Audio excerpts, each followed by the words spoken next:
Operating budget, you can usually expect maybe a couple of dozen members of the public to show up to a council meeting to talk about it. This year, there were more than 600 people lined up on the speaker's list. Fair to say then that this is one of the more contentious city budgets in recent memory. Vancouver City Council passed the budget yesterday with Mayor Ken Sim and his fellow ABC councillors all voting in favour and all four non-ABC councillors opposed. And the $2.4 billion budget promises a freeze on property tax increases, a $50 million more for the Vancouver Police Department, as well as cuts to a number of other departments, though we don't know exactly what those cuts will be just yet. Joining us now with more on all of this is Vancouver Mayor Ken Sim. He's been good enough to join us in studio this morning. Good morning to you. Good morning. You were with us last week, and I put you on the spot with a couple of asking for a couple of numbers that you didn't have in front of you. You have a binder full of numbers in front of you right now, I'm happy to say. We asked about giving us some examples of things that the Vancouver Police Department had been denied, had asked for, but had been denied. The reason for that is because an additional $50 million added to what is already an almost $500 million budget. It's a big part of the city's overall budget. Sure. So maybe we'll level set here a little bit to set the foundation a little bit here. We're very proud of our investment in public safety, including the VPD. We were elected on the fact that we're promoting public safety. This place was a completely different place 3 years ago, and we have to deal with issues like we're a core city. Violent crime was up. We've been abandoned by the province when it comes to taking care of people with significant mental health challenges, and so the tools that we have is investing in public safety as a reactionary way until the time changes where the province steps up. So I want to level set there. That was a big push of our mandate. Okay. So we're proud of it. And so your questions on a line-by-line basis, Well, just the question is, show me where the police department has come to the city of Vancouver, asked for some money, and the city of Vancouver has said, no, I'm afraid we're not going to be able to do that for you. Yeah, okay. And so I think being specific is very important. Yes. The police actually go to the police board, and I'm one member of the police board, but there are other police board members. And collectively, as a police board, the budget is presented to us, and then collectively we opine on it and we approve it or don't approve it, and then that goes to city council. So when I look at e-com, for example, there was a request out of our control once again of over $4 million, and so e-com is making that request, or the VPD is making that request? No, e-com made a request, and then VPD has to pay for it, and the shortfall was $4 million, and we pushed back collectively as a police board and gave them 3.4, not $4 million, as an example. Let me save you some time here, which is your office was good enough to supply us with a sort of summary of this. They showed that over 3 years, there was the budget ask basically, and I imagine this happens with all city departments. Engineering must come to you with a big ask that they know they're not going to get it fully funded, but they'll get some of it funded. Is that fair to say about most city departments? Okay, so the general answer will be yes. Remember, as a mayor, I'm the chair of a board, so we don't get involved in operational issues. That would be the role of the city manager. What I can tell you is we also get a signal, and when it comes to the VPD, there's a lot of with anything in life, you have conversations. Yes. And people, based on the conversations, they feel each other out. So what I can tell you is when I wouldn't be surprised if, formerly it would have been Chief Alden Palmer, now it's Chief Steve Rye, when they say, hey, what do you think about this or that? And we let them know, look, public safety is a main focus, but affordability is one as well. And you have to sharpen your pencils because don't expect us to just rubber stamp everything. Right. Well, here's what we came up with, which was the document we got shows 3 years of the Vancouver Police Department, the budget that was proposed to begin with. So it was 2023, 2024, and 2025, those 3 years. Yep. It looks to us, when we add it all up, about $17 million over those 3 years is funding that the police department had asked for but didn't get. So they asked for $17 million that they didn't get. At the same time, the budget grew over those 3 years by $98 million. So they got what they asked for, according to our math, about 85% of the time. Is that fair to say? If that's where the numbers are, that's where they are. Okay. Do other city departments get 85% of what they want every time they ask? That wouldn't be the right comparison. Why wouldn't it be a right comparison? I think the better comparison is you can't compare, let's say, policing and where we are with sanitation services or, we're just technology. talking numbers here. No, I'm trying to answer the question. So when you look at, let's say, other police jurisdictions, like if you look at the Peel region, their policing went up 10%. When you look at Calgary, their cost went up 13%. When you look at York, it went up 12.7%. Vancouver is a core city. So we have events like Taylor Swift. We have playoffs, like when the Canucks make the playoffs or the Whitecaps make the playoffs. We have protests. We have unfortunate, horrific events like Lapu Lapu. I remember being in the studio just after September 4th last year when this, almost everyone here was shaken to their core when the horrific events of that murder and the other person had their hand cut off. Public safety is a massive focus of our administration. And so we have to basically make sure that we have the right resources in place. But and that's what we're committed to. Is public safety all about police officers? In 2022, you campaigned for 100 new police officers and 100 new mental health nurses, knowing full well that the city doesn't hire nurses. Everybody told you that when you kept saying that. And we went out of our way to come up with an operational case, which we did. 41 of 50 full-time equivalents. We're over 50 now, I believe. And so we actually gave the plan. We're still committed to the substance of it, Stephen.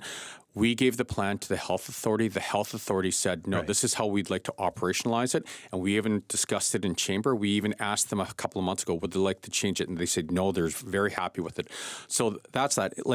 When you look at policing, I would be the first person to say we would love to reduce the amount of policing that we have in the city if we could. The only way we can do that is when senior levels of government step up to their responsibilities. Are you going to be able to police your way out of a mental health crisis, an addiction crisis, and a poverty crisis above all? Because a lot of this comes from poverty. Stephen, until the provincial government actually makes movement on mandatory care for people with significant mental health challenges or substance use disorder, we are forced to make sure that we have the right number of police officers fully resourced on the street, and we will continue to do that. And I'll be very proud to support the VPD until the province steps up. We are in a situation here where the province, they come up with announcements of how they're going to provide. I know, but everybody does this. Everybody bumps it to a senior level of government all the time. It's not our fault because we only get 8 cents on the dollar. I've heard that a million times. Stephen, I'm not saying it's our fault. I'm saying this is how we're going to react. Until they deal with it, this is the only way we can react. Let me ask you a question. I want to talk about the budget. I'm not in the business of answering questions. I'm in the business of asking them. Let's talk about yesterday's budget. A budget with zero property tax increase for homeowners. Why? We're going through an affordability crisis here right now. There are a lot of people that struggle to put a meal on the table, and like families and businesses and organizations across this great city of ours, we are also forced to really take a hard look at what we do and make life more affordable. How does holding off property tax or freezing property tax make life more affordable? I guess it makes life more affordable for people who own their own houses. No, it has a ripple effect on everyone. Does it? Absolutely. How do you know that? Well, having been a renter, having been my family, we got bounced from place to place to place. I actually went to 5 elementary schools in 7 years because my family was getting kicked out of places. These costs, property taxes, costs to maintain homes, what have you, get pushed onto renters, either through increased rents or basically less maintenance on homes, so the homes that are rented out aren't as good, or people stop renting out places because the economics don't work. all of which affects renters. And so we are taking a view on short-term and long-term to make sure that we create an environment where there's great rental stock available for people at more affordable So for prices. people who are renting out properties, the maximum allowable rent increase this year is 2.3%. Sure. You don't. So because they're not paying property tax for a year, you think they're going to not impose that 2.3% raise on people? No, what we're saying here is if you keep increasing costs, you will have less rental But what stock. evidence do you have that giving property owners a break reduces rental rates? It is just simple economics. It doesn't take into account human nature. Look, I'm a chartered accountant and former banker. This is basically economics 101. If you create an environment where you increase costs and people can't absorb those costs and pass them on to someone else, they have a choice. They either lose money or they don't provide rental accommodations. It is literally that simple. And one of the challenges that we've had in the past is people weren't building rental stock because the economics didn't work. We are in a challenging environment right now. We are in an affordability crisis. For some reason, the narrative is that these costs just disappear and no one has to pay for them. That's not the narrative. The narrative is you have a survey that says 50% of people said go to the property tax for, if you want to keep city services going, go to the property tax for it. Instead, you did the opposite. You lifted the property tax for 1 year for homeowners, and then you imposed nickels and dimes and dollars everywhere else. No, we're looking for operational efficiencies and duplication. We've maintained core services, so libraries, community centers, grants, parks, public safety. We've said all of these items are core, and we're going to maintain them. We are looking for duplication of services, contracts that are no longer needed, and operational efficiencies. And we're talking about, when you look at an organization that's $2.4 billion a year, let me ask you a different question here. I know you're not in the business of answering questions, but can you name a government anywhere that's super efficient? Is there a government that can't find a couple of percent in savings? I don't know what that has to do. I imagine a government would continue to tax its citizens and go to the main source, to the only source that it has for raising income, which is property tax. Just like any other organization that I've been involved with and organizations that I've toured around the world, we're always looking at making things more efficient. And the residents of Vancouver, when they elected us, they wanted us to, make things more efficient and well run. In 2023, in the city survey before the budget, 12% of people said that just 12% of people said go to the property tax to fund. They didn't want to pay any more property tax. That was in 2023.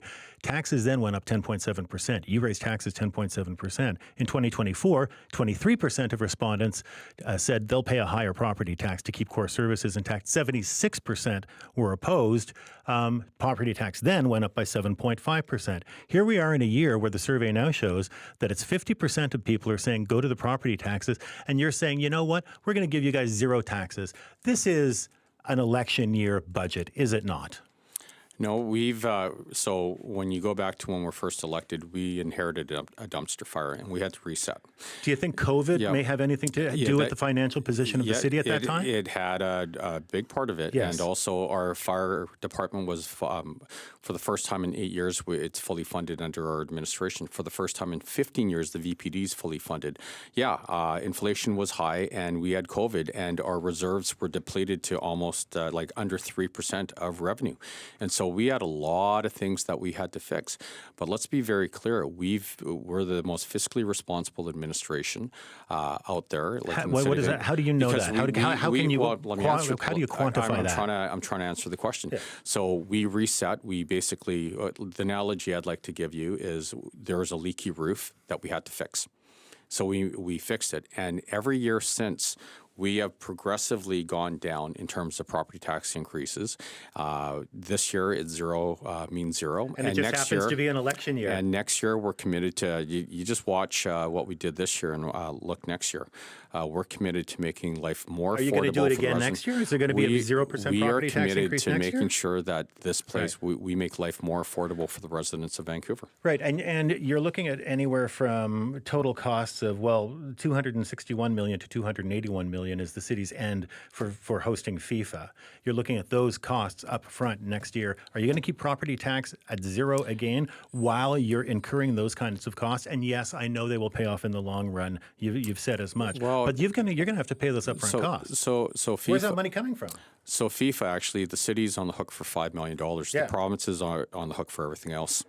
$261 million to $281 million is the city of Vancouver is projecting direct costs.